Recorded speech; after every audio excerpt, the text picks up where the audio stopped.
How many words is my child expected to say is one of the most frequent concerns we receive from parents. It is critical to understand what defines a word. Children's words don't need to sound exactly like those of adults when they are starting to speak. Dr. Erica Hoff, a professor and director of the Language Development Lab at Florida Atlantic University, defines a word as a sound sequence that symbolizes meaning and can stand alone. Your baby and you will both celebrate when they say their first words. And the very first time they utter mama or dada is an unforgettable moment for all the parents. But first utterances can also give rise to some doubt. It could feel like you're forcing the words to come out or analyzing everything you hear, especially if you're patiently waiting for them to speak. Did she say mama or was she just babbling? Does da mean dog or was that just a coincidence?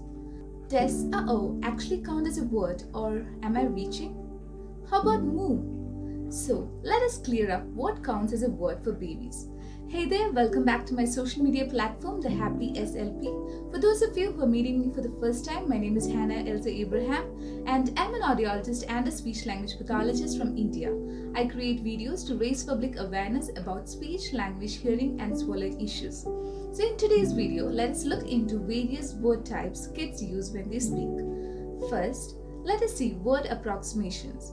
So when a child simply says a part of a word, they are approximating the word. The word must be used consistently and the sound sequence should approximate the adult form of the word. A toddler might, for instance, exclaim ball or a word approximation such as bow whenever he or she sees the favorite red bouncy ball. So a toddler has to understand that words are symbols for concepts to employ them. Because they lack meaning and purpose, noises or sounds that are randomly uttered are not regarded to be words. The second type is animal sounds. So if your child continuously and purposely connects two related concepts such as moo every time he sees a cow or oink oink every time he sees a pig, then these sounds can be called as words. Let us move on to the next type, sound effects. When kids utter words that represent the sound of a train or a vehicle horn such as shuk shuk or beep beep in a consistent pace, then they can be counted as words. Another type is exclamatory words. So these include wow, yay and so on. So your child will enjoy observing your expression as you use these words because they are regarded as social words. Lastly, but certainly not the least, sign language. Sign language is considered as language too. Your child's total number of words increases when they sign more or all done. Furthermore, and most significantly, it is normal for kids to make mistakes when they first start speaking. Those errors play a crucial role in the process of learning a language. Children may refer to people or things using odd sounds at first, but with time, practice and adoring encouragement, they'll start to regularly provide the right things with specific sounds and words.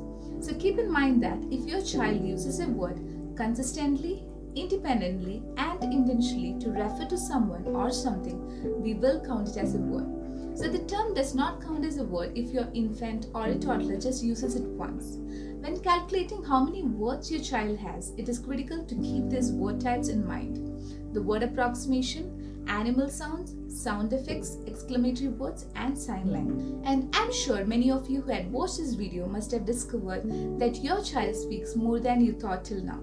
So if you're concerned that your child hasn't started speaking the first word yet, talk to the child's pediatrician or a speech language pathologist. And I believe I was able to provide you with some information, and that's the whole point of this video.